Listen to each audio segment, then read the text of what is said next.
This is our Unconstitutional Awakening program.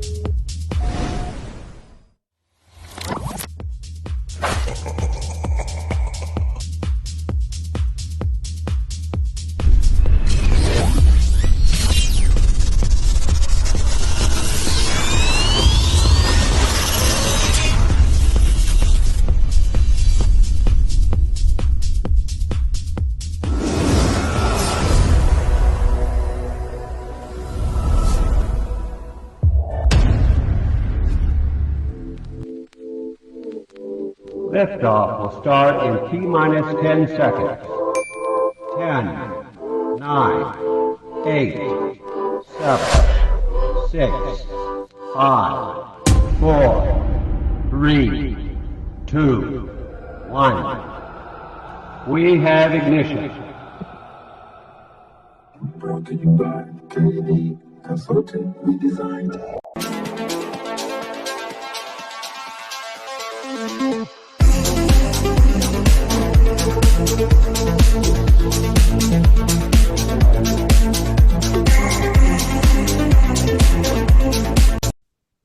Ahoy there, mateys. It's time to set sail on another episode of Unconstitutional Awakening, the podcast.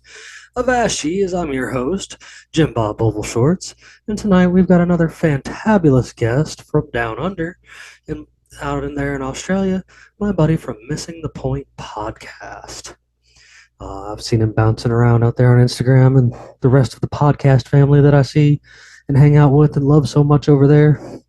And reached out to him and see if he'd want to join us. I always love hearing the perspective from another end of the planet.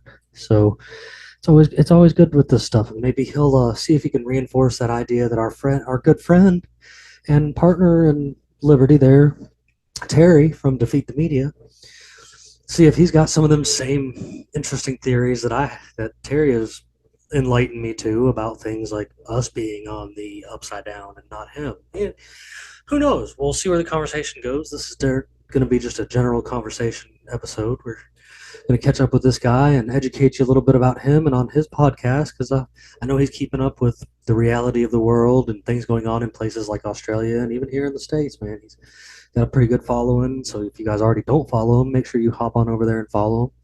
And you know the best place to find everything to hop on places and follow everybody is at unconstitutionalawakening.com.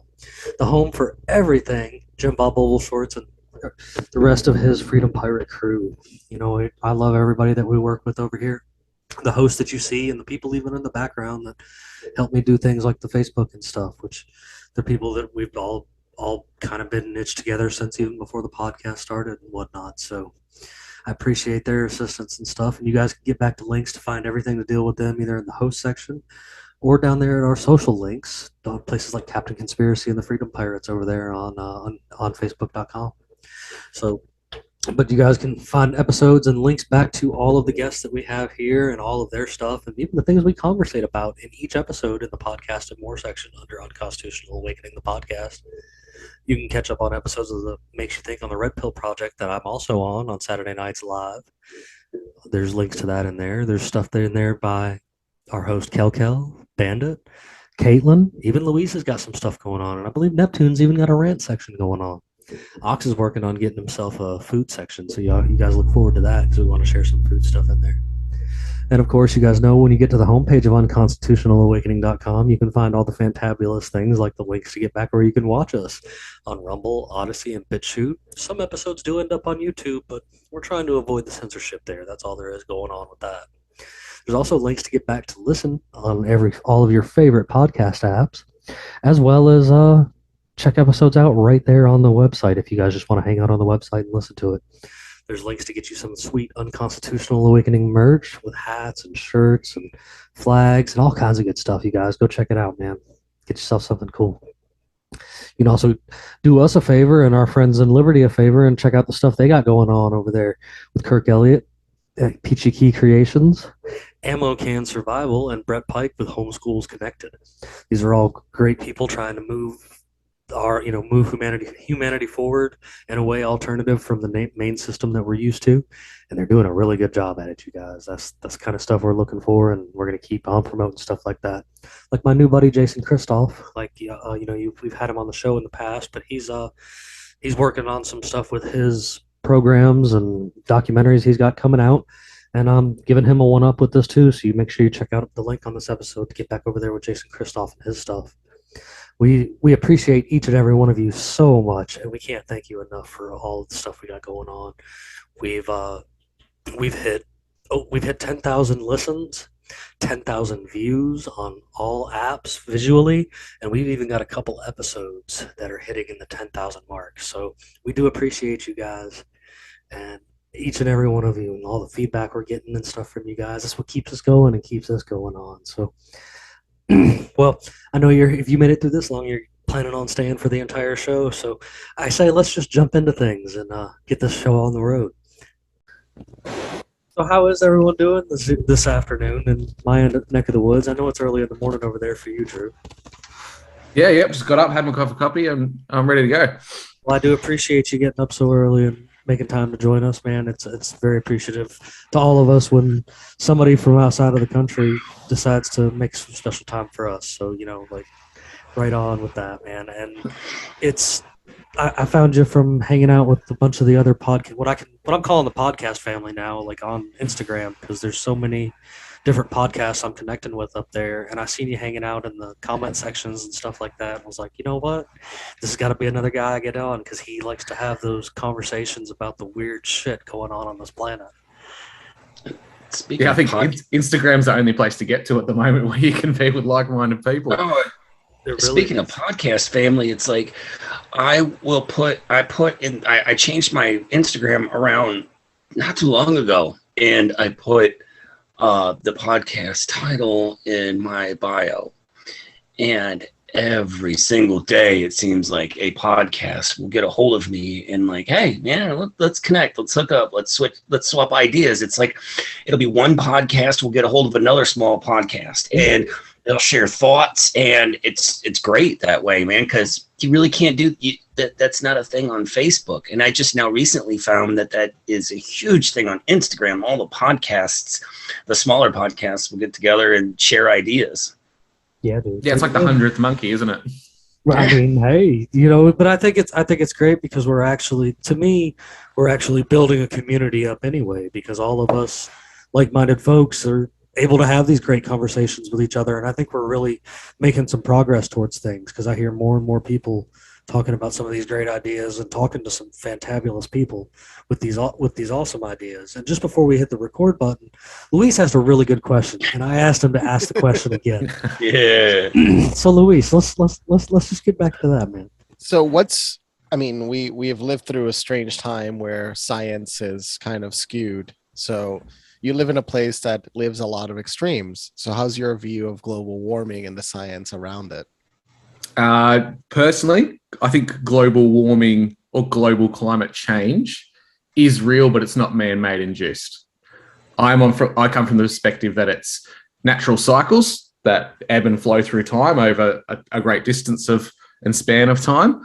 But there's definitely some fuckery going on with geoengineering, especially in Australia at the moment.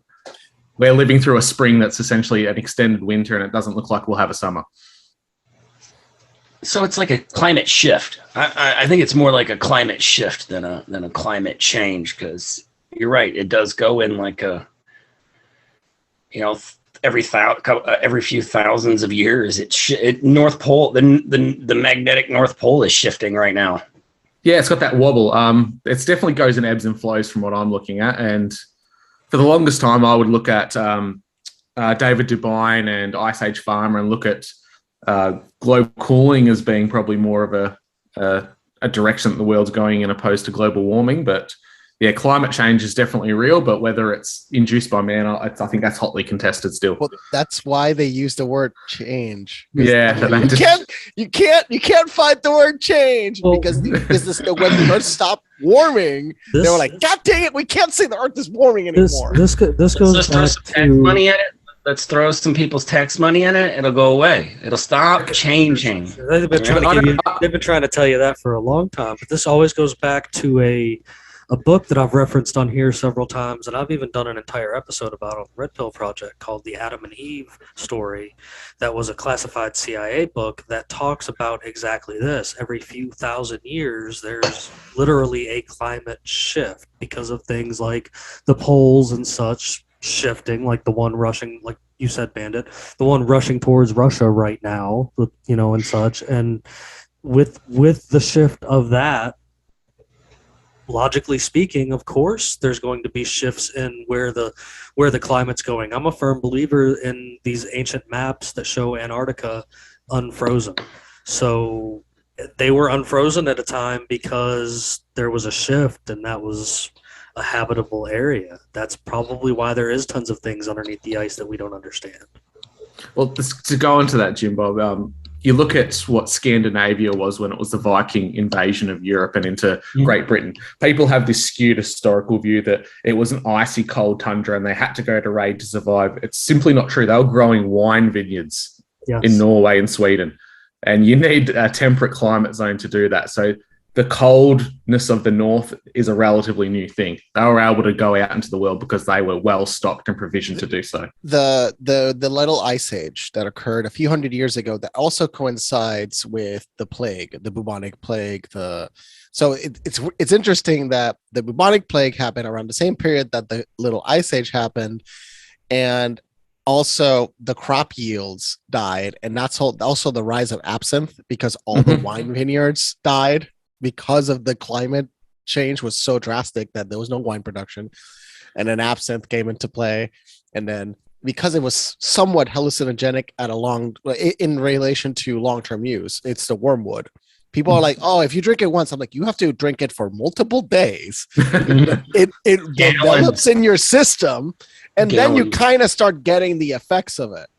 But that's why, like, there was that scourge against it, and like all these wars, and 30% of the population in Europe died. So a lot of things happen, and a lot of records get destroyed.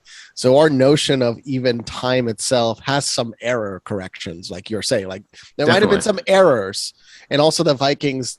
I learned they're bigger and better in relation to size and health because they ate fish, and that fish had exactly the right nutrients to keep humans healthy and well. So Scandinavians have been around 6 feet for a very long time because they've been eating from the ocean very good food. Exactly. And you look at inland cultures, like you look at the early Normans or the Anglo-Saxons, even though the Normans were descended from the same Danish Vikings, over a generation or two, they would drop below 4 feet. They were tiny because they were living on grains and leafy greens predominantly, and a little bit of meat. But Vegans. You look at the armor. You look at the armor suits in Scottish or English castles. They're tiny. Anyone standing next to them would be a giant. Did you see that Poland blocked people from giving vegan diets to children because of studies have shown that parents that are giving vegan diets to children are smaller and potentially even have lower IQs? Yeah, I can say that. I can say a lot of vegan people have low IQs. You need that protein from meat. Well, we have in sizes. We have in sizes and canines for a reason. Yeah, it's a lot of things. It's not only just the protein, because the proteins we can get synthetically, or like we can extract the whey and all that, but there's a lot of other things. Like even in shakes, you know that vegan shakes have lower values than regular. Like whey protein is like 130, and then like soy protein is like 70. And like there's scales and there's values. The best type I think is pea protein.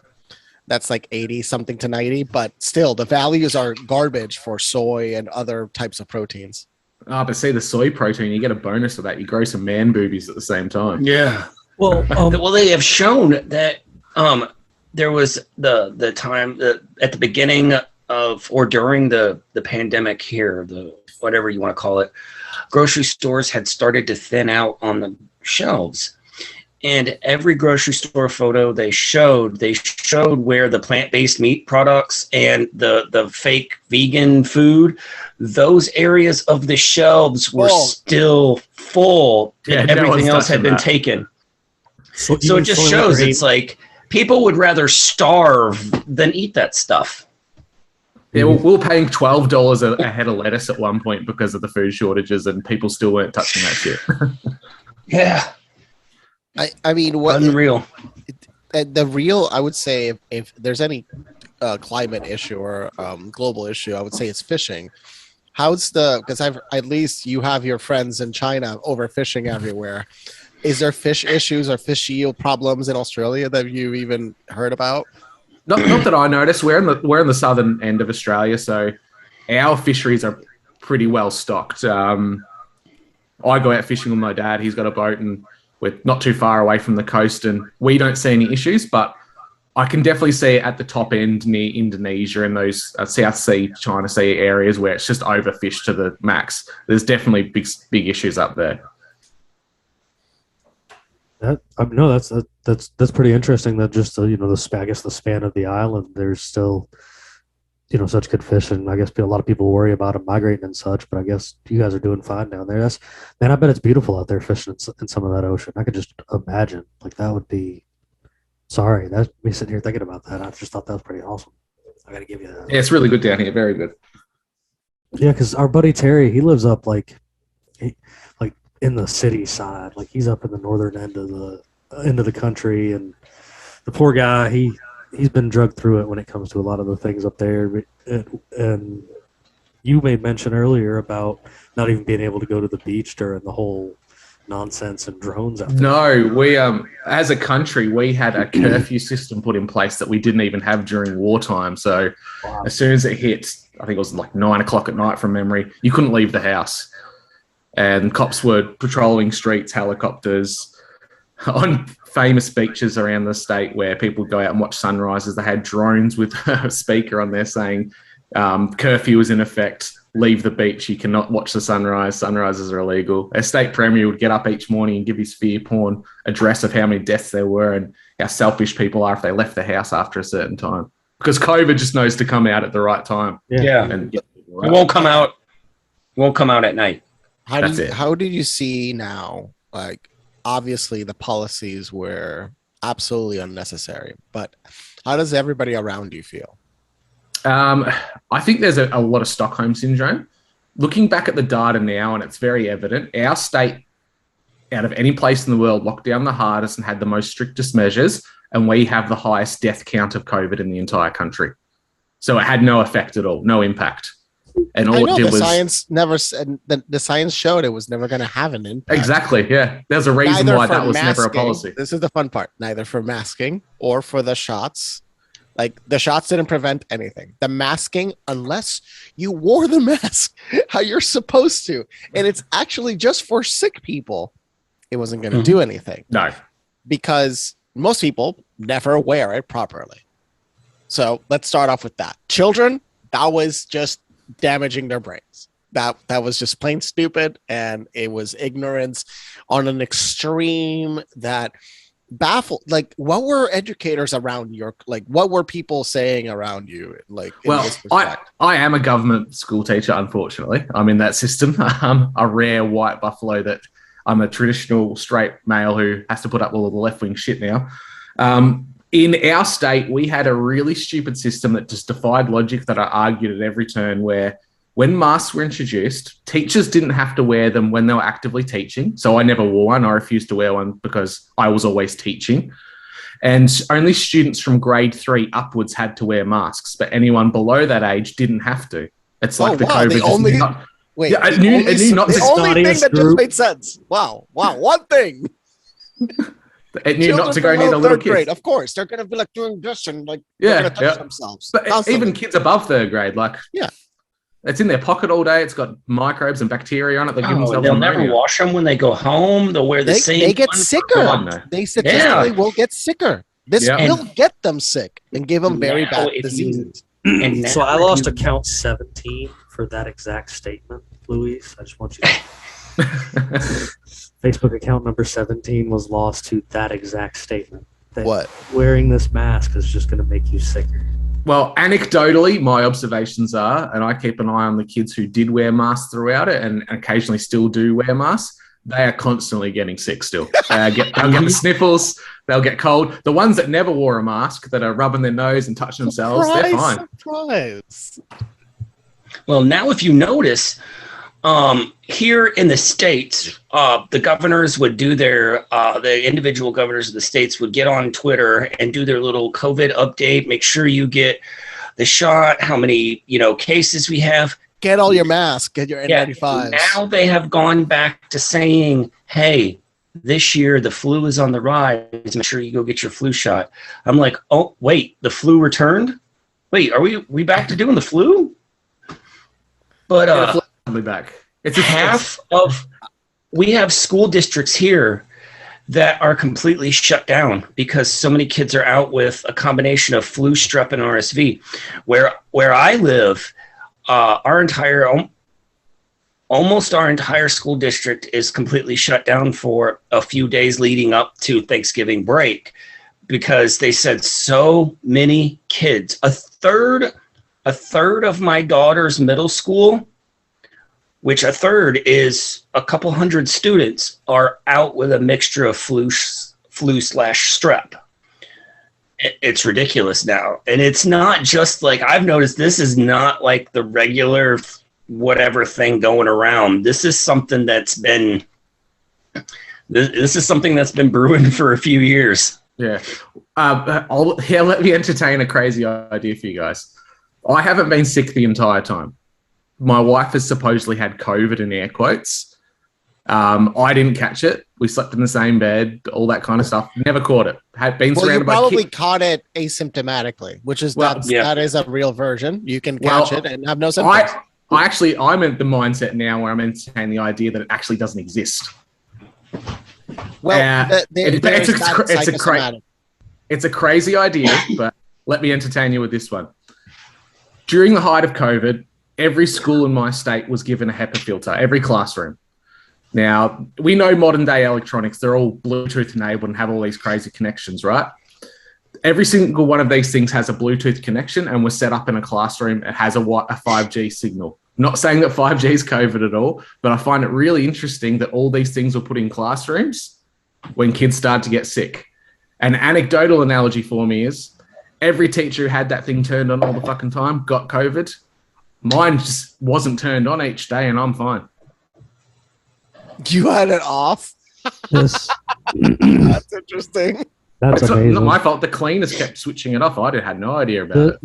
And this brings me back to another book that I definitely always recommend too, The Invisible Rainbow, The History of Electricity and Life. If you haven't read that, Drew, I highly recommend that because it talks about how throughout histories the different changes up into different frequencies of radio waves, even back to your early radio waves, caused different influenza type diseases in a lot of people, and how it has continued throughout time and stuff, through the steps up into your radio waves from back in the day to cell phones to the G speeds and stuff, the 2G, the 3G, because we're all old enough, I believe, that we've seen it go through that. I remember when you were a cell phone, what the hell? And then now you're cell phone and internet and computer and everything like that. And you were the lucky kid on the street to have the Super Nintendo. Forget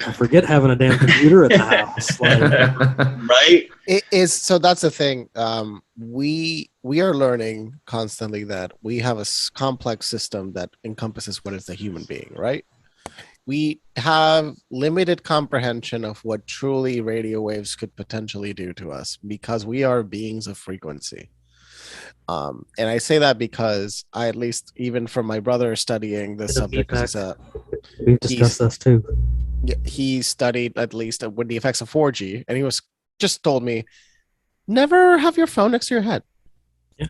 And you're making a call, use headsets. never do this. Don't do this. Just don't do that. After starting to read the book, and that's that you just 4G, mentioned. 5G, same thing. Don't put it next to your head. You put it on speakerphone and put it in front of you. Because when it's this close, it's bad. Prove it. The data proves it. It's bad. You can have it like this, and it's fine. Stop putting it next to your head, even for the demonstration. No. Yeah, well, I started reading that book you're talking about, Jim Bob, and I instantly went from having AirPods to putting them down and having a connected cable. I'm lucky that my phone is 7 years old and it still has the jack. Yes. Okay. See, I have a phone that has a jack in it too, and even the headset that I have here for this and a couple other sets that I have are all cabled headsets. Like, I refuse to get into ones that have the Bluetooth wireless. Like, you can put adapters on any of these devices. To put it, I understand, but like putting it in my head and adding that extra radio wave of the Bluetooth transfer to my ears is really not much better than having the phone up there by your head. No. I'll actually retort that. Yes, it is very different. The radiation that comes from this device when it's emitting a phone call, but not the Wi-Fi radiation, the cellular radiation. Like, I'm simplifying it. The radiation that is emitted from the cellular antenna is very different to the Bluetooth. It's not the same category. But it's still a radio wave, and I still believe there's bigger radio waves coming from the radio station across the street. Correct. But again, I'm not disagreeing with that. But I'm also saying that I really recommend this book too, because I know Drew's going to understand what I'm saying here. But like, regardless of the radio wave, it's still a radio wave, and like you said, we are beings of frequency, and I added in a mech suit and all of these radio waves have some form of effect. And you're right. You might be all right, and I might be completely fucking wrong. I'm not trying to say that you're wrong. I'm just saying I'm not trying to say that you're wrong. I'm just saying, like, I think even though it's a different radio frequency, it's still one that's counteracting. Fidelity-wise, anyway, generally wired headphones are superior. So if we're gonna go off audio, I have $100 headset, like, that's wired, the best headset I've ever had, and it's a wired headset, and it's by far better than any Bluetooth option available. Does anybody remember the big boys? Like, from Bandit, you're old enough to remember it with me. I know you are. The one dude that had like they were like basically Bose headphone speakers back in the day before the rest of them. You couldn't hear for shit outside around you, but boy, did you have like a theater system in your friggin' head. Like, I don't think they make them that good anymore for that. No, they make them better. It's just they're expensive. They're very expensive. Like, I've priced some online because I wanted to replace the ones I've got right now, and it's asinine. It really is. I can send you guys the highest quality wired headsets brand, one of the best in the world. It's actually made here in Brooklyn. Those were the ones you told me about, and I went and priced them, and I don't feel like taking out another car loan or something.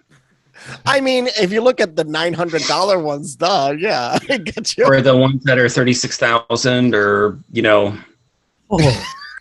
That's ridiculous. 600. Drew, I'm gonna bounce back to you. What were you about to say about the book in the radio waves, I believe? Yeah, what I was about to get to is that I think the jury, even if you're going off the science, air quotes, the jury is still out on what the effects of any kind of wave frequencies have on the human body over a long period of time, let alone having radio signals to begin with, then going into 3G, then 4G, and now 5G. We simply don't know yet. We don't have the long-term data. Could I play a sound clip that is very relevant to this? Let me play this right now. Science is not really about truth. It's about power. Dun, dun, dun. That's it. That's the guy that wants to turn us into power. hackable robots. That's about control and power. That's just how, like, think of it as the cathedral, the dogmatic like structures that rule society. Look at the past. That's easy. Just look at the past. How did the past behave? There was a merchant class, there was the aristocrats, there was the plebeians, and then there were the church and the science, which were kind of intertwined. Let's tie back this dogmatic idea of how science is operating today. We'll go back to what climate change and everything that was going on in the start of our conversation. In Australia, we kicked off the whole man-made climate change, global warming agenda, all because the University of Queensland, they read in air quotes, over 5,000 papers.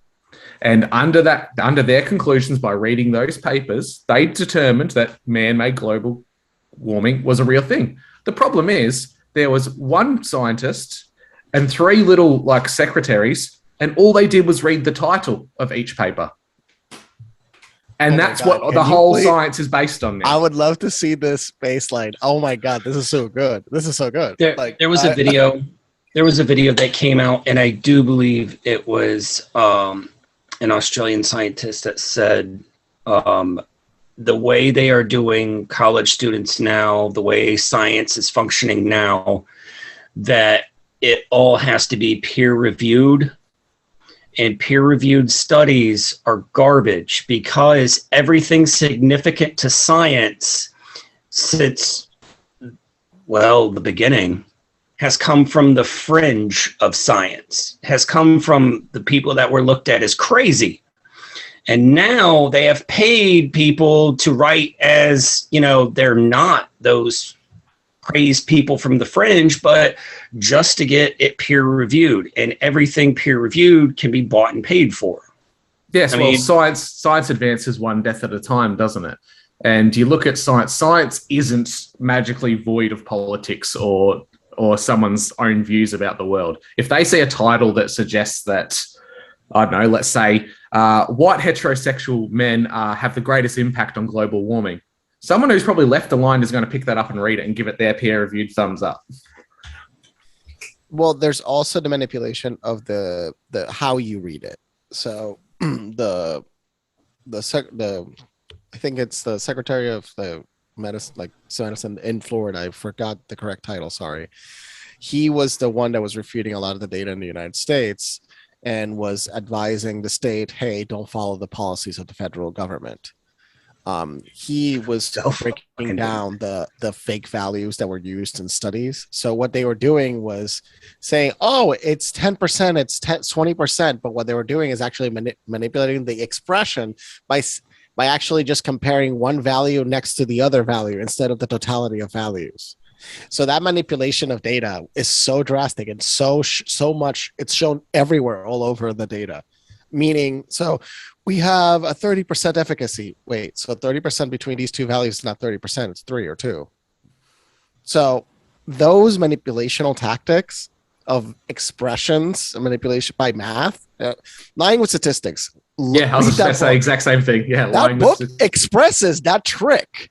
And they go deep into this is how this trick works. Like, this is how you can tell somebody one thing, but only a scientist or somebody that can read the math can wait, what? Lying with statistics is easy. 67% of people can tell you that. Yeah, it's like when they give you, it's like when they give you a per capita murder rate as opposed to the actual real numbers of something. It's like when they say the highest per capita, crime rate in the United States instead of giving you the actual whole data. If you compare Norway to the U.S. or Sweden, I think it's Sweden. Sweden's more violent than the United States. But getting into that, you look at what they consider into a crime rate. Look at the tons and tons of laws on top of a thing that you can just break, that are just simple, that people break every day and don't even realize it in some cases. But they're going by the amount of laws they're able to charge people with, and in these statistics and numbers that they're gathering for this, because these are some of these false numbers we're talking about, they're including things that are crimes that that aren't victim crimes. It was times that the cops had to be called out for something, and you know what I'm saying? You're right, and the problem is, you look at people use data from long term, but laws change in between there, and things get added on. An example is, in my state of Victoria, in Australia, that domestic violence only ever used to be considered when a physical assault happened between spouses or partners. Recently, they added to that and changed the law around it, that yelling and screaming at each other became a part of domestic violence. So, of course, domestic violence jumped through the roof because you can't even have an argument with your partner anymore. You're breaking the law. But they're still applying that data to what it was when it was half of the crime. Yeah, so, of course, it looks like it's bigger now. There's a great example that I've made with this is a lot of the data that comes out for the deaths that have to do with smoking. if you are a known smoker and were to get hit by a bus, did you know you're going to get tallied into that number? No. Oh, it's like COVID. Oh, They're pre-COVIDing it. Yeah, so it's like COVID, man. This is a true thing before. This is a true thing before COVID. Like I've been an advocate for vaping for a little while because I've seen it help get people off of the. You shouldn't smoke, period. But if you're gonna smoke, vaping. I've seen it get. I'm a little bit surprised by like the bus. Does the bus have a Marlboro ad on it? Is that why the person stepped out towards it? Like, right. Well, it has to do if you were a known smoker, and of course, they can figure out if you were a smoker when they're doing the autopsy, and if it was clear that you were a smoker, on your death, that death gets tallied into the death count of people that have died because of tobacco. Your life was shortened because of tobacco. You wouldn't have been walking in front of that bus if you didn't have to go buy cigarettes that day or some shit. Like that's just this is the way they do things with numbers. That's why when it comes to numbers, and I'll even say the numbers for things like the census of how many people are on the planet, like I feel like they do a really good job at fudging numbers. And there's some really cool videos coming out of Australia that I keep seeing all over my TikTok feed today of people helping create numbers for things like voting by just shoving bags and bags of ballots into the ballot box in the overnight hours. And it's just like, you don't think that other people can be paid to fudge numbers of all kinds of ways when it comes to so many different things? God, our voting system is fudged beyond even needing to cheat. Look at India. 600 million people vote in one day. 600 million people. Of course, that is not the majority. Right. That's close to half the population, pretty much, because the other half is children. A big portion of like 30% probably is children. So 600 million, give or take, are voting in India. 600 million, and in a single day, you get the results. There's 400 parties. Still, they get everything done. So you're telling me they can get it done, but the rest of the world has problems, and they can't do it in a single day. First of all, it should be a holiday in every country. Mm-hmm. Voting day should be a holiday, and I don't know why in the United States it's not a holiday. It's actually really, really, really, really stupid. We still have a preference-based voting system where someone can win the popular vote, but the person who came second, the someone who comes second or third, they can preference the opposition, and then they can put their votes into them, and it bumps them above the person. So you have a parliamentary system, correct? Yeah, it's so dumb, so dumb. What is the best system? That is such an interesting question. No system at all. No government. No government. Yes. Yes. Piracy all the way. Yep. You answered that correctly, man. No system is the best system. While wishful thinking is always welcomed. What has looked like a decent method of understanding what the population wants and needs? What is it? Everybody handling their own business. But I think once systems help. Once we left the hunter-gatherer tribe societies of 30 or 40 people, that's when it got out of hand. We'll find more working in smaller clusters. When those clusters came together, it just went bad. See, the thing is, people think that if the government disappears tomorrow, that anarchy, all of the systems that are incorporated into the government that are designed to take care of people will simply disappear too. They wouldn't, but the real opening. That's all you needed to say. But the problem is those systems actually operate the government. The government doesn't operate them. The problem is then tyranny from criminals would start to flourish exponentially. That is very big. What is going on right now? There probably wouldn't. That is happening. Talking about right now. To your benefit, that probably would happen for a short period of time, but it would balance out because they would get clapped really quickly. They took away the ability for us to have guns. So yes and no. Just in your state. I don't know. Just in your state. Just in your state, man. You're the closest thing to an Australian on this group because you've got no firearms. So yeah. Oh, you're a domestic Australian, Luis. You're a diet Australian. Okay. Australia Light. You don't need firearms. If you look at the Irish Republican Army, they had little old ladies with big knitting needles stabbing British soldiers in the neck. You don't need a firearm. and they had car bombs. Well, I mean, Wow. yeah, I bring this up to my my other Australian buddy all the time as kind of a joke. I mean, the real deal is we all need to get us some emus because the Australian government proved that they can't handle that. So why don't you start an emu farm and just take over, bro? Like, No, just frogs. Just get frogs. The Frog- Australian yeah. government frogs will riding frogs. emus. There we go. Yeah, but Frogs. see, getting Frogs back and to what cats. we That's all we initially need. started Frogs, with cats, this, and bunnies. it's No, frogs, cats, and bunnies. when if the government was to disappear tomorrow, I mean that people would say, "Oh, anarchy." But that's not. We need to get people moved past that stigmatic view of, lawlessness and people seek that's leadership. all they're gonna. Yeah, no, They do. Would anarchy exist without the lizard people, though? That's what you really have to ask.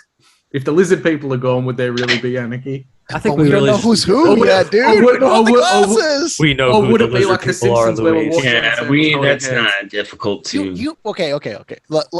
So if we found the glasses, then we can actually tell them apart.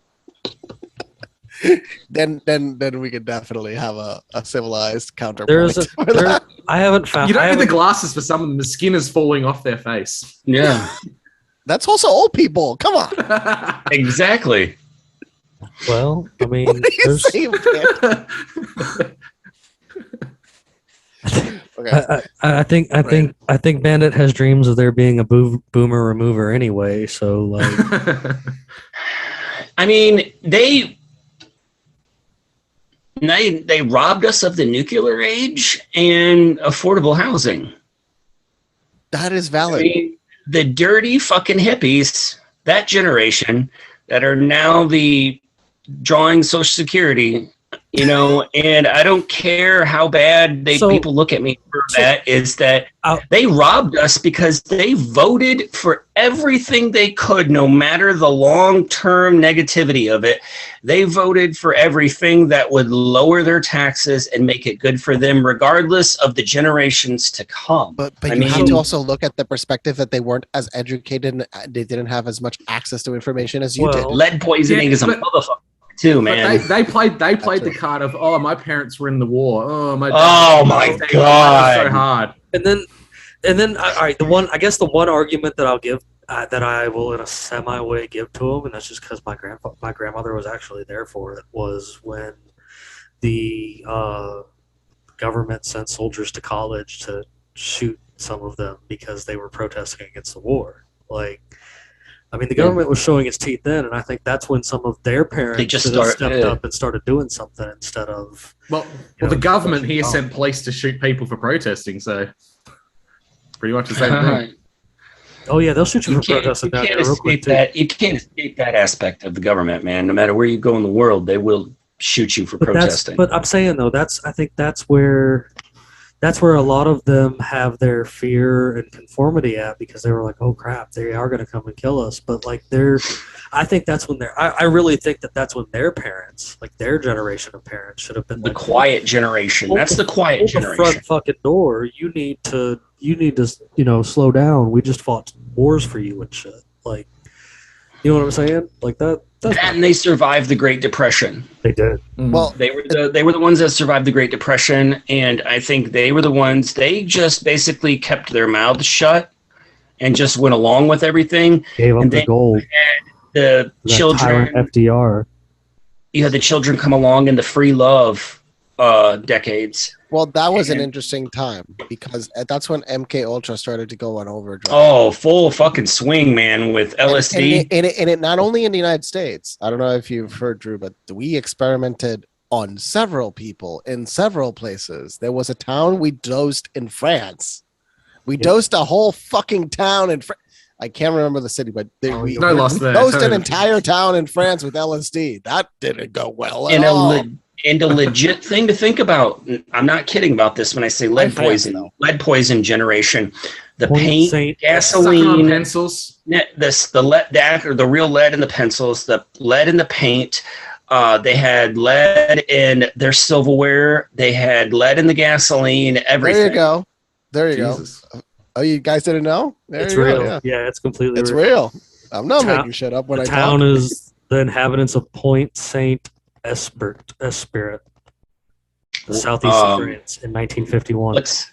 Right around that same time frame. Oh no, it'd have been late. Not too. This is when we were already 1951. This is 1951 is when we were developing nuclear reactors already. They sprayed a town here in the U.S. with radioactive dust. We did so much fucked up shit just in the United States. They fed those kids radioactive oatmeal. And people want to St. Louis, Missouri, syphilis. They want to trust this government that has done syphilis. They gave it to them and didn't give them the chance of getting it the fun way. No, so what they did? No, this is worse. No, it's way worse than you think. They gave them placebos instead of the treatments. They could have just given them a hooker with syphilis. That would have been more fun, surely. I mean, but they didn't tell them they didn't tell them they had syphilis. They wanted to see the results. Oh, you mean that was dark? It was really dark shit. And that's what makes you wonder why would you? I mean, people will look at this and go, "I trust the government. They're not doing that." This documentary you mentioned this documentary, Jim, before, the documentary about what the crazy stuff that was happening in Australia with the Aborigines. Oh yeah. Oh my God, dude, they were actually. What's this documentary's name? I need to see it. Hold on. Can I point something out real quick? Go ahead while I'm looking it up. Aborigines were still classified as flora and fauna until the late 60s, and you could shoot them like a wild animal. Yeah. This is in the United States or in Australia? No, this is Australia. Yes. Yeah. They're the only native people in like a Western colonized country that doesn't have a peace treaty. Well, that's why you guys forced them to take vaccines that they didn't want. They kind of forced everyone to take vaccines here that we didn't want. There's a big one on YouTube that I have saved that I'll share with this one. It's actually only like the first part that I can share with you, and then the rest of them they'll follow after or whatever. But it's the first one's 2 hours long, and it's about the Aboriginal folks. I remember talking about this the other night. We shared it on another episode and stuff too. But when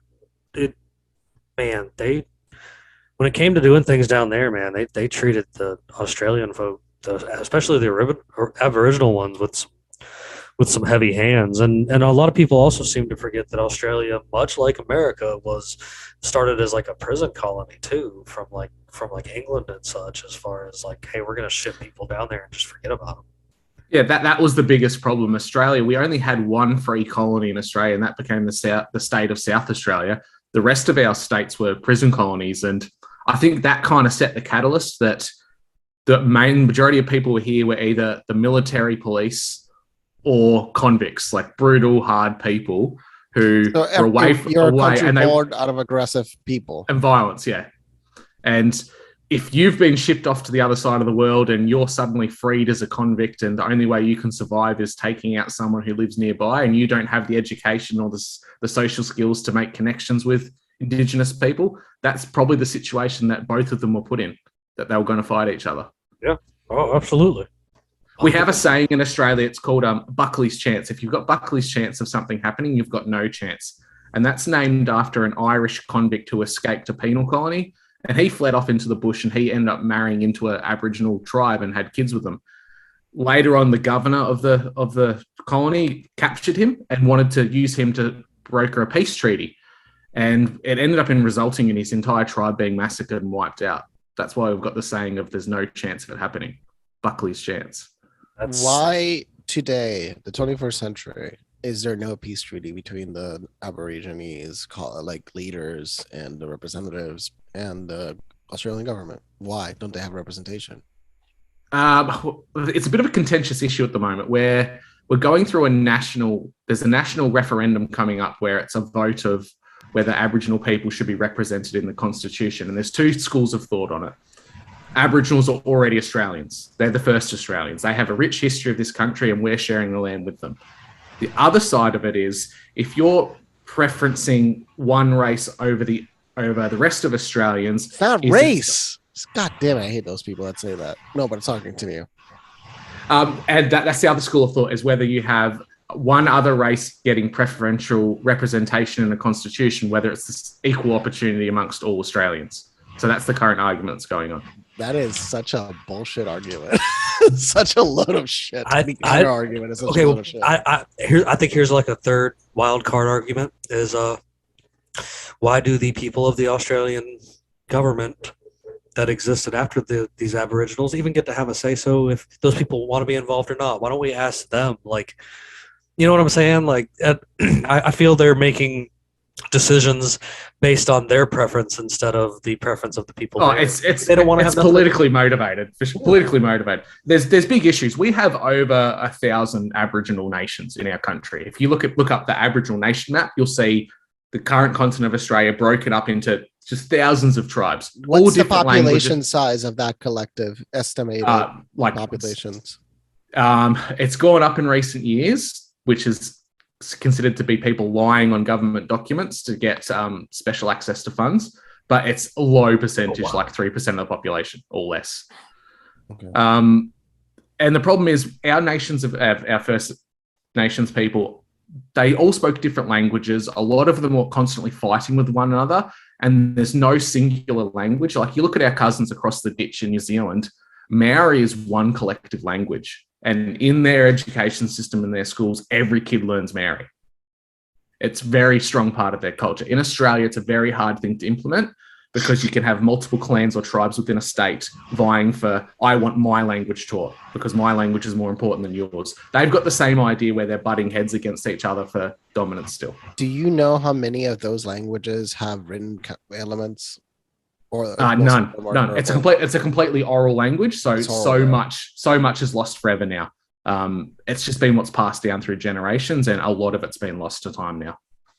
Are they trying to create frameworks so that they are preserved? Is there any initiatives by the government and assistance with the in working together to try to create ways to preserve? There's a lot of initiatives that are trying, but rightfully so, a lot of these nations are very cautious about letting any of their knowledge being passed on to the white man. Within schools, within schools as an educator, I can't actively teach any Aboriginal history. It's illegal because I'm a white man. Yep. They hold it very closely. We have special designated government workers who are Indigenous people that come out to schools that you have to request. And a lot of the time, they're not really into coming out to schools. The only time they'll go to school. The idea that it's illegal is atrocious. I understand if it's not preferred, but if you want to talk about, I come from the position of, if I ask for permission, hey, I would contact one of the elders. I would really like to teach a unit about your artwork. Yeah. And how you've depicted animals. Is it okay if I go ahead and do that? And can you send me any resources? That's fine. But to not be able to do it is just ridiculous. That's the absurd part. I understand if you would need to ask or that's because, okay, that's fine. But there's no pipeline. Or have a government sanctioned, air quotes, resource pool that you can draw from that you're allowed to use. That'd be fine. But nothing exists. That's in a way erasing the culture by this bizarro proxy. Yes, and that's the extreme left, I would say. They're very much against white people not having access to it, and it's disrespectful. So wait, the extreme left are the fascists. Oh, yes. So you're like the United States. Okay, so there you go. Exactly so. Yep. Oh, okay. Yep. Look, we're the same. It's the extreme far left. I know they're so far left, they're like going around and just hitting the fascist button. Like they're just going around and just going straight to fascism. It's not a line, it's a circle and it spins. I know I probably reference this too much, but I'm totally going to reference it again. It makes me think of another episode of Rick and Morty where Rick got lost and was trying to get back to his place, but he couldn't, and he kept ending up in all these different worlds, but all of them defaulted to fascism. Like every last one of them in the episode that he ended up, they were defaulting to fascism, and it's just like, what the fuck? Like, why do all these? Because governments default to fascism. Okay, so governments default to totalitarianism. That's been since the beginning of time, man. It's just hilarious. Just like that. Makes a great point on how like it seems that all these people that very true here and very true where you are, that they think they're doing good by using the government to force people to do things, and I mean, that's Slippery slopes. It's them. Yes. They're justified by their own moral compass. My morals can be very different from yours, and if your moral compass justifies you wiping out an entire group of people for the greater good, they're justified in doing so because they think they've got the moral high ground. That's the problem with humanity. People can justify whatever they do based on their compass. And we've seen lately, moral compasses have been really Manipulated? really screwed up and manipulated as of lately. And let me bring it back to the whole COVID ordeal. We really saw screwed up moral compasses with the whole COVID thing. And it was my body by choice. Kind of broke apart. If you don't get the vaccine, I hope you die. Right. A lot of people stupidly said that. But lots of people, and some people who now, I don't want to name names because I'll be respectful in that aspect, even though he doesn't deserve it. But a very prominent person posted quite a few times on Twitter and his social media that said, "If you don't get the vaccine, I hope you die a really horrible death." And now many people in the American and media. Now he is dying of cancer. That is karma. And wants sympathy. I don't know. I don't have any more to give those types of people. This makes me. Let me finish one thing. Just one quick thing. The Atlantic one. What I always say about the COVID thing is they used that to draw a line in the sand to see who would follow government orders and restrictions to the letter and who would push back. That's what they used. They used that to draw a line in the sand to find out who chose sides, Sure. And I think that's very unique to the American situation because you've started off as a country based on fighting for freedoms and having a say about yourselves. You look at Australia, though, we were started as a penal colony, so we're really good at either following orders or giving them because we're the ancestors of cops and their jailers. You went right back to a penal colony. Yeah, exactly. Well, I mean, wait until we have space penal colonies. That's going to be a whole thing. Oh, jeez. Hey, those dumbasses over at NASA said we're going to have human beings living on the moon this decade.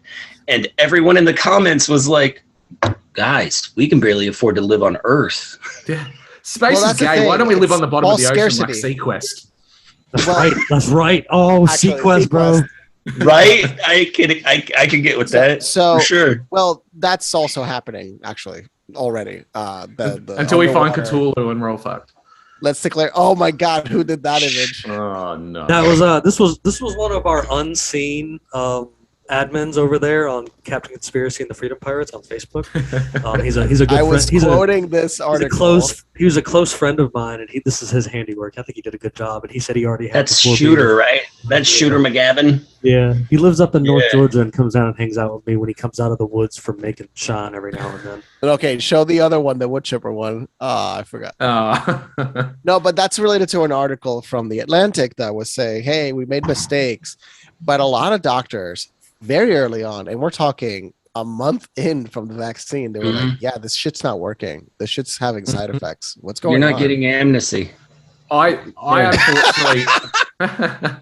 unfortunately live in a state that has a 95% vaccination rate, and it was mandated on everyone that had a job. And especially as a teacher, I was coerced into getting them. And I went to my doctor and I looked for every possible grey area loophole I could. And my doctor sat down with me and said, "I'm really sorry, but we don't make your health choices anymore. The government does." My doctor here said, I don't make the health choices in relation to COVID. The government does. The government and corporations do. My doctor told me that a few days ago. When it comes to COVID, we don't make choices. I'm like, okay, I can make the choice to tell you to fuck off. So there's that. At least we still have the choice here. Because I saw this one Australian that fought like every way possible to get the paperwork, and the doctors were fired. They lost their medical licenses. Doctors in Canada lost their medical licenses. Doctors in England lost their medical licenses. Doctors in the United States, many lost their medical licenses because they went against the establishment, they went against the hospitals, and they lost everything. And that's the reason why in the United States, many doctors weren't saying anything, because the debt that they accrue from the medical school is so huge. That's why they can't say anything. So because they get fired. You got to pay $500,000 medical degree. Like, you're going to have a job, aren't you? So they can't say no. So when I all these years ago, when I was pointing out all these things that literally have happened all over again, you know, we're talking about like the suppression of real science over their science, like when they figured out how to make pills based off of petroleum products and started erasing herbal medical science for profit, and then how they started experimenting on people, whether it be radioactive things, whether it be the the spraying of people with LSD, or Lord knows what else they've done. And then you come around to things like how they've been outed about using the fear propaganda, like we've seen them use. You don't think people look over this, I think, and this is something that I've always pointed out for years, like there's that kind of propaganda hidden in so much of your entertainment industry, even, that you're being fed the propaganda and stuff just about every day of your life when it comes to a lot of these things, and it molds many people's trains of thought. Like it's a slow drip needle of a brainwash. Like I've been looked at crazy before in this, but even your simple cartoons like SpongeBob has some form of underlying brainwave that can influence your thought pattern, your train of thought. Just the amount of pedophiles that worked on that show. That's a great example of why. But dark element. But like, these are it. What I'm getting at is, these are all. I for one think COVID, the way that it happened, and drawing that line, appreciate it, because for so many years I was just the crazy guy in the pirate hat that everybody was like, "Who's this nut job standing on the side of the road with his cardboard sign?" Telling everybody that the world is ending, the end is near. But like now it's more and more people are seeing these things for reality. And I think it's a point to bring it up and show people that it's been happening for a long time and they've been outed for it before, but everybody just kind of move forward. We don't need to move forward this time. We need to actually do more than out them. Like, we need to completely out them, not just out them for what they've done, but out them from where they stand. And they're, I'm not calling strip for them violence. of all power. Every you know what I'm saying? Like, there's, bring back the stocks.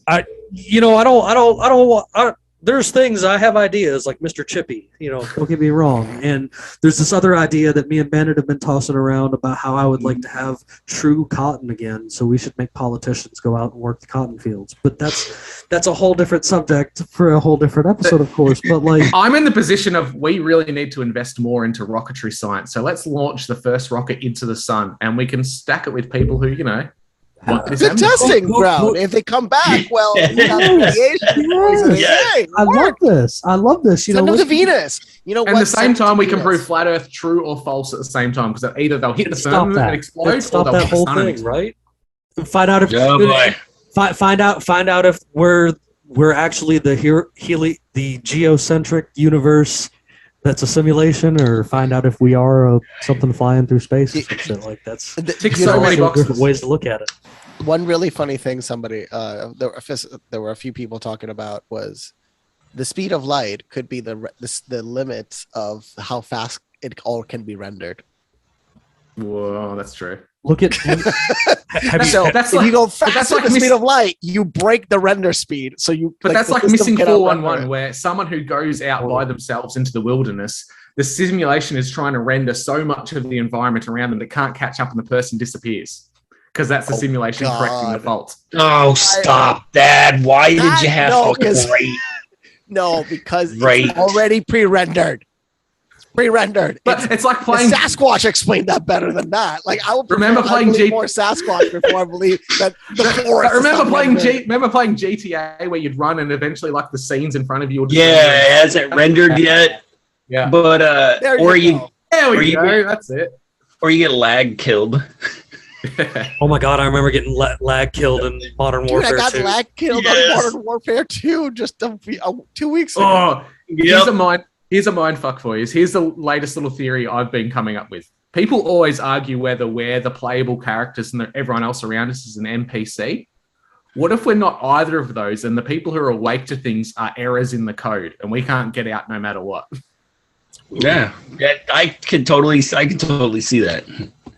We're all like all Neos trying to break like we're broken. Actually, no, and no, what it is Wreck-It Ralph, the little girl in We're Wreck-It Ralph that corrupted was data. the error. We're corrupted data. Data. We are. We really are. Whether you look at it as we're living in a simulation or not, This reference we is are a Disney corrupted movie. data. Actually. This believe it or not, this Like the- reference is a Disney movie, and I'm only familiar with it because of my kids. But like, the No, you're Wreck-It- not. You watched it too. The Wreck-It Ralph series, the little girl that is the main attraction in that, she's an error in the game's data and isn't even supposed to exist in the game. But they never corrected it. And like when they went to like fix the game, it was going to get rid of her. And that was the whole premise of the thing, was the other game trying to save her because he was real in his world, but she wasn't supposed to be there. And like the NPC actually saved her. This gets darker though. This gets a lot darker. The playable characters are the elites. And they notice that we're actually programs that have figured it out. And they're like, oh, but they've got no chance of getting out. Sucks to be them. Well, did you see that the I forgot which organizations declared that? Oh yeah, your cousin next door, she is New the Zealand? head of the misinformation board. Oh, yeah. Jacinda, That's a bloke for sure. 100% bloke. That psychotic bitch. I mean, a country that has been like led into fires, burning fires, and everybody followed. I mean, I'm sure not everybody in New Zealand followed, but it is a sad case of a country that generally looked like it was well run, ran into the ground. You forget, no joke, she's your one proclaimed- source of truth. Just remember She that. no She's your joke one source. proclaimed that everything on social media is a lie and you will only get your truth from the government. That is- We are your single point of truth. Yeah, exactly. Yeah. And that she was running a campaign Because for governments don't lie, guys. Come on. They're here to help us. No, they never. no. But No, she was not at building she was part of the idea that these conspiracy theories are dangerous to our The systems. democracy. Wait, if they're what part of them are dangerous? The If truth they're not part. true. It's like flat Earth. Like what's flat Earth doing? Flat Earth is not harming anybody. Yeah, it's not hurting. Flat Earth anything. harming anybody. Yeah. They're only harming themselves. I mean, Yeah, they're only harming themselves. So what harm are we talking about here, fellas? I mean, Well, I mean, that's it's crazy to me. Like even the people that get real deep into like that QAnon. Like I've always, an ex-friend of the show used to be like, oh, they're so trashing conspiracy theorists, and I'm like, nah. I was like, no, once they come out that they're following a mysterious guy that's sending emails out to tell them that that's the truth, that's when they kind of start losing their credibility, because you didn't get chosen to be some special guy that's delivering the message because Q said you were. Like, go back to 4chan and continue having the conversation with whoever you were having. Yeah, you're lucky you're on the email chain. Right. Like just look at 4chan's ability to create narratives. Remember this? Yeah. So this, if you White didn't power. include this is a white power. Yeah, it's But- white power. At the same time, It's you really- have to it's really admire, 666. That's what Oh it is. yeah. you have to admire 4chan's ability to be an internet sleuth. Okay. Yeah, they do a better job at it They are than pretty a good lot of the about that internet on does. 4chan. Yeah. Do you know what 4chan's done really well, though, and the internet in general? We've memed things into existence. And that's why memes are Or out of existence. Or out The of meme existence. is the most powerful Mhm. place in the world. It is. That would be. I say that. I think I say that so much that it's social media in general the internet in general has become the sharpest double-edged sword known for, forever. Like, they can use that to turn people, and we can use that to turn people. We can use it against them, and they can use it against us. This is one of our other group projects that we do with our buddy from Australia, actually. Defeat the media, and that's all it is, man. It's memes. Memes are the most powerful tool in the world, dude. Oh yeah, that was great. Like, I'm currently trying to make a meme at the moment with Fetterman and Biden as Master that's Blaster a from. legendary one. That's a Did good you one. not know it was yes. Baldwin? I'm trying to make a meme at the moment. Watertown. The meme I'm generating at the moment has Biden and Fetterman as Master Blaster from Mad Max. Fetterman as a big super tard, and then Biden on the back as a little tiny, physically inept person who's going to barely speak and try and control him. It's like, how is that man elected? Look, I'll tell you this. we know how he got elected. Dr. Together Oz they was make a one terrible rational person. candidate. Nah. I could have been a better candidate literally sleeping half the time. Well, if I was in his state, I'd vote for him too, because he'd break my bones and grind them up to make bread like a giant. So it's self-preservation. He's a troll. He lives under a bridge, for Christ's sakes. memes are great. I love memes. We always sharing them in between things like that. Like, that's, to be real, that's where this started. Like, I've got, Bandit will back me up here. I've got a record probably out there for most Facebook accounts ever, and that's just because we found everybody because of memes. It's a personal thing. This started because of memes. Jimmy and I found each other because of memes. Yeah. Everybody that is in the group right now found because of memes. Found because of the enjoyment to share the truth, but share the truth in a comical way. And then one day I logged on to TikTok because everybody else didn't want to do it, and I figured I'd take the dive because you got to have a presence, I think, in all the different social medias since they're all relevant to someone else. And it kind of just started growing into this because I started being a co-host over on the Red Pill Project quite frequently, and then I was just like, man, let's do our own thing. And so we just evolved it. And the memes don't stop either, though. Like, the only time you don't see the memes is when we're banned, because we still stay on. I stay on ban regularly. I'm going like 2 or 3 days I am strong. 2 steps from getting banned. So because you're hanging out with us. That's why it turned into a personal thing, because I don't know, after like the 10th or 12th account, I was like, well, this son of a bitch has to know who I am in real life, like for real, and I'm gonna make him say Jim Bob Oval Shorts in real life because I want to hear Mark Zuckerberg say it. So I just keep creating the accounts, coming back no matter how many times he gets rid of me, because I want him to publicly say my name because I think it would be hilarious. And that's just been a vendetta I've had, like, with him, I guess, personally, with sharing my memes and stuff. But we never stop there, because I really do. I think if I ever meet Mark Zuckerberg, I have to say your name. That's fine. That's fine.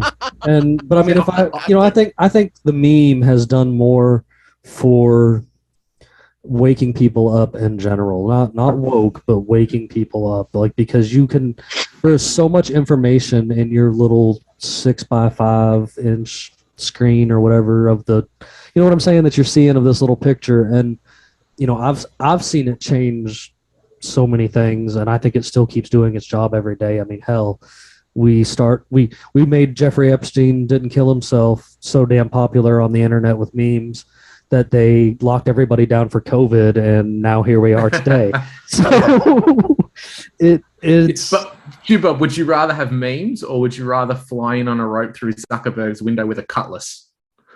I mean, now if I can go, if I can go full pirate through the windows, like, we might have some discussion there, because I think that's why Facebook's headquarters has giant walls around it. Oh wait, they have a wall around them? Mm-hmm. Interesting. A huge wall. Interesting. A huge, wonderful, gigantic wall. We've done. You didn't know? Facebook's main server's headquarters is literally a fortress. Well, no. Now I would say, as far as that, well, Skynet's got to protect itself, right? Well, yeah, no, they basically don't give them credit. They're not close to Skynet. Google might be, though. When you go in there to do the HVAC work on their towers and stuff at their Atlanta place, they basically black bag you and then don't wake you up until you get inside, and then like they follow you like a hawk, and you can't even pull your phone out for anything. Do they legit block you from seeing where the fuck you're going until you Yeah, get to bro. the They don't want you to know where it is. And then they make you suck something through a hose. Pretty much, like, and you know, it's probably Zuck's fucking Sweet Baby Ray's that he's got in a hose over there. But like, the security at this place is more ridiculous than anything I've ever seen in my entire life. I'm glad that I don't have to deal with that ever again, because fuck doing HVAC work. It's a pain in the dick. Oh, you did work at a Facebook server? They were a customer, and we had to service the AC units there, and basically a whole floor is the AC duct, because those things get so hot, and it's harder Facebook has servers underwater. It's hard, yeah, submerged, yeah. It's harder security than if I could probably show up to the White House and sit in the Oval Office's desk easier than I could get through a Facebook. Of course, Biden's not going to remember who you are, so you just say, "Oh, I'm friends with your cousin." Oh, okay, yeah, come sit down. Just say, "Where's mom?" Say the Where's right story. Listen, and then Kamala Harris is going to come in laughing her head off. It's like, who are you? Like a hyena. I mean, no, and you know, it's funny though. I guess nobody ever truly remembers the vice presidents. Like when you go back, there's some that stand remember out. her. But you're going to remember her. You're going to remember that laughing hyena face every time. It makes me think of the one that Whoopi Goldberg played in The Lion King. Every time she gets to bust out laughing. That's exactly what I've got to laugh at the moment. Like, you're getting a lot of people voted in based on like feelings and, oh, that poor hard done by person, not the merit of their character or the things that they stand for policy wise. You've got a African American vice president, so I don't think you're going to have African a female. American either. She is like Caribbean, Indian, Jamaican. Like she's Indian. Yeah. Well, she just lied about it. More melanated than I am. She's a person of color, right? She's a person of color who's the vice president. So you're going to completely circumvent a female president in the future, and you're going to circumvent a person of color. So you have to up the ante. Your next president is going to be a trans disabled person of color in a wheelchair. No, they're going to be Latino. Latinx, get it right. After DeSantis. Come on, let me run for president. I have a meme. I'll get a tan. I'll be colored enough. I have a meme. I've got to get. I can run after DeSantis. It's actually funny that you brought that up, because I seen this sent. If I get enough sun, I am a man of color. You know, I think this is even better from who I've seen this from. Now that you brought that up, bud. Of course, I love finding the memes and sharing them with other people, and this was actually one that you posted that kind of goes right along with what you're saying here, and it made me laugh. It was actually gonna make its way over, because yeah, dude, like this is the crazy shit that's getting spewed out now because people are doing ridiculous ass shit. Remember Ariana Grande? I constantly go to my bank and I say I'm trans wealthy, and they still don't put more money in my account. It's really triggering that they don't put extra zeros on it. Good God. No, so there was a case of a person that needed to get a mastectomy. They couldn't get an appointment. But then they said, "Oh, I just want to get a gender transition," and they got the appointment. Oh my God. I'm not kidding. This actually happened in the United States. It doesn't surprise me. So people are just suggesting to them, if you need to get a mastectomy, just say you want to transition gender, and they'll just approve you. Wow. This, you know, we live in the literal clown world at this point, don't we? Live in the literal it's clown world. $7 million per transitioned person. That's the profit motive for the pharmaceutical industry to be transitioning so many children. 70% of these kids are also autistic. So you are also playing with people that have social issues. And then you're forcing the idea that transitioning gender is a solution to their social issues. And I can't help but notice that these like kids with Asperger's and autism, that It's when they're in their, say, 8, 9 years old and they start watching things like anime and they're on the internet a lot. That's when they decide they might be gender fluid or gender diverse. And there's nothing wrong with the conception of fluidity. It's what's wrong is forcing them the idea that they should not be comfortable with their own bodies, because the consequences of these actions is so drastic. They will never reproduce. They will have lifelong complications with their health. They will never enjoy sex, especially They'll have male transition into female. You they'll know, you have have to dilate osteoporosis. that thing every single day for the rest of your life. Gross. Yikes. It's the womb. And the earlier use of hormone blockers ends up giving you osteoporosis long term. So yeah, that's why they're blocking it. And Sweden was the first country that started it, and now Sweden blocking it. Sweden realized, oh, we're fucked up, but at least they're stopping. But why doesn't the rest of the world following Sweden? It's not we're just fucked up. Oh, we're fucking up our next generation. Yeah, we better stop that. No, but in the US, like, oh, we're just making autistic kids not reproduce. It's okay. Because it's eugenics. Yeah. Well, eugenics. is it eugenics, or is it how nefarious does it go down that transhumanist route? Is everyone going to be like those pasty grey-skinned goobacks from South Park in the future, where we're genderless, we're raceless, and we're just drones that serve a purpose? That's what they want, though. That's what they want, though. I mean, yeah, because then you can start hacking and bio and more. I don't know. The eugenics thing's always been pretty fascinating, and it's interesting to see how many people throughout history were doing stuff like that, including people like Bill Gates' father and stuff. Like that's just an example of people that were into eugenics when you go through that. So the elites love eugenics on everyone else, but they don't practice it on themselves. They're so inbred that they get like the Hasberg jaw and fucked up spina bifida and shit. So yeah, they've got a weird idea about eugenics. Well, that's why one of the royals in the royal family looks so good while the rest looks like shit. Yeah, exactly. Hey, if it's good enough for the royals, it's good enough for me. Yeah, and can you believe it? He became a redhead. That's the irony. The ginger one's the good-looking one with the good genes. What did he do? He married outside of our whiteness. Curse the man. Married outside the family. Ginger power. He's not a real royal anyway. Well, you can laugh, but that's the truth, though, Luis. Yeah, married outside the family. Well, she's actually like a distant cousin anyway. Even if they're outside the family, they're not outside the family. If you go far enough back, you are related to everyone on Earth. Yes, but this is really close still, considering. Really, yes, really close. All the American presidents have some kind of lineage to the royal family. Yes, again, that's the thing. Is that all but Van Buren. If you go far enough back, you'll find that lineage in many people. But I know it doesn't apply to everybody. That's but it goes to a point to where, like with the U.S. presidents, it all doesn't go back thousands of years, man. It goes back recent. It's recent history, yeah. Well, and not just that, but except two presidents that weren't related to them. One. Trump was related. One. Martin They're all cousins. He's still a piece of shit. Trump is related to Obama. Obama's related to Bush. People have to realize Bush and Obama are related.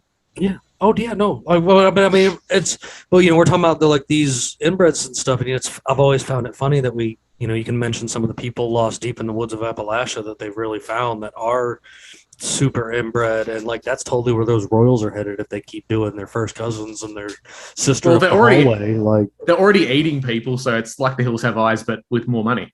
Correct. At this point, because this is the thing: human trafficking is $151 billion industry before COVID. Now it's probably a $200 billion industry. So, where are all these people going? That serious question. Where are they all going? Probably blended up in a big smoothie somewhere. Where do you think the government gets their people that they conduct experiments on? I mean, you just don't hire them off the street. That's why you never put yourself on an organ donor list, because if some rich fucker needs your kidney, he's coming to get it. That's right. Yep. Well, before I did find that slightly paranoid, as I have seen more with time how broken the system is, the more I've realized that, it's best to remove that crap from your ID. If you're dying in the hospital, you can change your mind. By the way, No, yeah, you can do that. you can just change your mind in the Drop of a hospital. dime. Yeah, exactly. In the hospital, when you're like, oh yeah, I'm gonna die. Okay, donate whatever you can use. Yeah. That's different, you know. Oh, by the way, in Canada, in a few months, I think it's like 3 months, less than 3 months from now, less than 4 months from now, they're gonna allow people that are depressed to commit suicide by the state.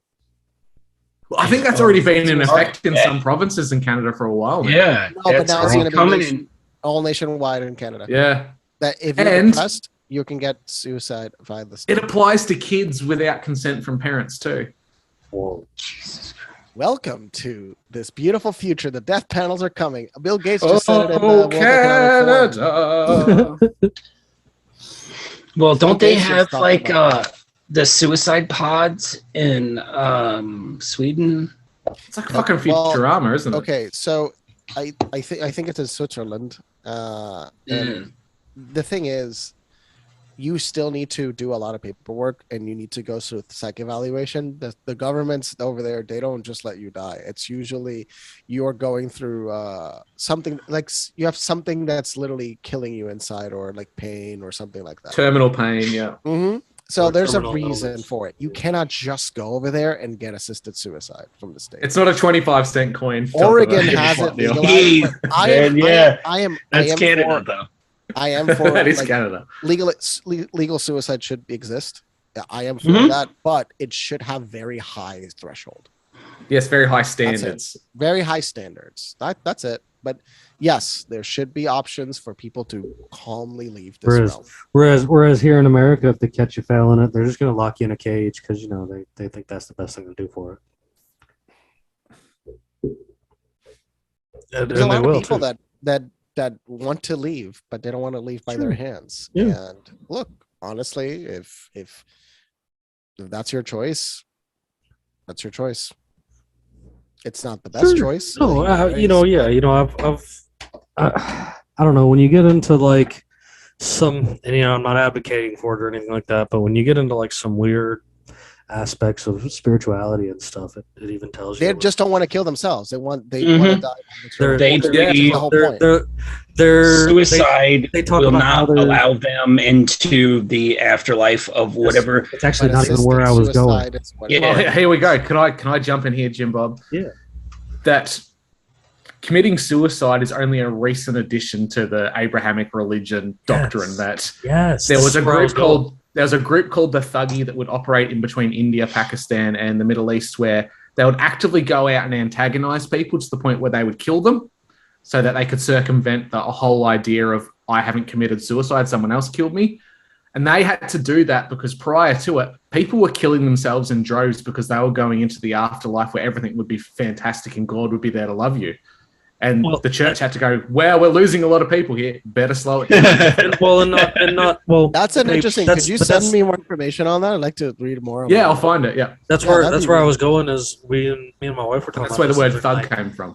is that there was a point in time where people had realized with the idea of reincarnation that, oh, okay, this life sucks and I'm not doing a good job. I can just restart in a new one somewhere else, and that was happening in like those droves and stuff like that. And that's when the church started stepping in because there was a bad time in history. Like there's some interesting aspects into that, and I'm not like advocating for it or whatever, but it was like I don't know, I could see it. I was like, okay, so you got dealt a bad card and you just wanted to try again. Like, Remember that lady that came on here and spoke about her experience in her 40s, where she potentially had an experience with what she spoke of as an angel, and that being told her that suicide's okay. Yeah. And we found that all very interesting. That Mhm. they told her suicide's okay, but don't do it. yeah. Wait 20 years, and we'll talk again. And if you want to go then, you go then. It's Imagine it's the interesting. idea of being a peasant in the field pulling up like radishes and stuff, and you're like, man, my life's really shit. I'll go top myself and I might come back as a prince and then everything will be fine. I know that's wild, but like, I mean, also crazy. picking radishes. What's wrong with picking radishes? I would totally take on, picking man. radishes over working in the tar mines or something for somebody. yeah, Yeah, that's what- true. or a coal mine in the Or the- 1800s. Or the In the US. cobalt mines of Africa today. God. Right, Or or the chocolate fields for Hershey. Oh, Oh yeah, I'll go there. But like, I mean, these are we Nestle. definitely Just live in some Nestle. interesting times, and I really think that these conversations that we have up here not only bring some light to some of these interesting topics, but also help shoot ideas around, and maybe maybe we can find ways to move forward away from the terribly broken system that we are currently stuck in. Because I don't want my kids to have to live in a world where they're having to worry about being genetically altered and not continuing humanity and such. Like I guess in the aspect of, if you wanted to call it conservative views or whatever, I really think that a big point in our life to be here is to help continue life going, and you can't continue life going if you don't have offspring. Now, don't have a bunch with a bunch of wild people that you don't know and you're creating problems, yada yada yada. Find the right people, but like, to keep humanity going, we got to kind of keep reproducing, and the only way we're going to successfully do that is not cut everybody's junk off. So really rethink about that before you go alter. I know a couple who don't want kids because the way they see the world is, and one of the arguments they said to me was, well, what if we make the next Hitler? I'm like, well, you wouldn't raise the next Hitler. And I said, what's the possibility that the child you didn't have is the next Albert Einstein or the person that creates a cure for cancer? Like, you're robbing the world of opportunities there at the same time. I mean, also the cure for cancer already exists.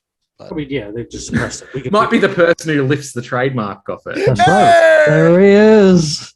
There it is. But I mean, no, these it's are happening right now. I don't know if you've heard about this pseudoscience machine a while back that with frequencies could kill cancer. Orgone. The American FDA turned it off, like disabled it and destroyed all of the machines.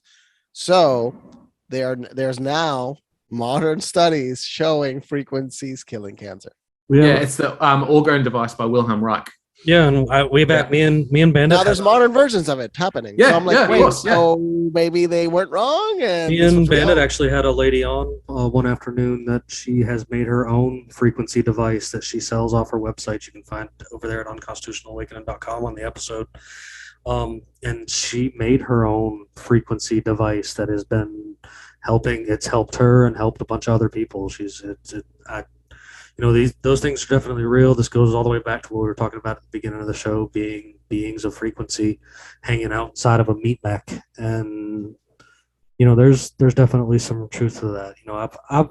I for one have had an absolute pleasure hanging out with you today, Drew. And before we get ready to close out, I always like to go around and ask folks if they got any last thoughts or anything good to send people off with for the night. I'd like to start with you, of course, first. Well, thanks for inviting me on, guys. It was an absolute pleasure being on and meeting you all. I'm Drew Misson from Your Missing the Point podcast. You can find me on the usual podcatchers. I'm also one of the 3 hosts for the new show Conspiracy Theatre 3000, which I've started with Andy Rouse and Moral Bob, where we look at cinema, films, and deep dive looking for hidden symbolism. And that's coming out very soon. And yeah, absolutely love this discussion, guys. It was great to bounce ideas off what's happening in the Northern Hemisphere and what's happening in Australia and compare apples and oranges. I've had an absolute blast with you, and I do look forward to having you back again. You guys know I'll have all those links to get back to him for all that good stuff so that you guys can find him and share your love over there with him as well. Luis, what you got for me, buddy? Just learn to question, because we are taught as children to follow orders and follow the rules, and look where it's gotten us. It's gotten us to such a great place where if we don't question, we die. So start questioning before we die. That's right. Bandit, what you got for me, buddy? You're muted. Shit, man. Sorry. It's good. I got nothing, man. I'm just glad to be back. Nice. Yeah, we missed you the past couple of days, buddy. I'm glad you're feeling better. So it's good to have you back. And Drew, again, it was great having you, of course. And we'll definitely have you back on again. We look forward to hearing some more from your new show that you got coming out. I do. I'll make sure we get all some love on that too. So you guys know before I get out of here, I've got something good for you. So how do geriatric pirates get around. How? Davy Jones Walker. You guys have a fantastic evening.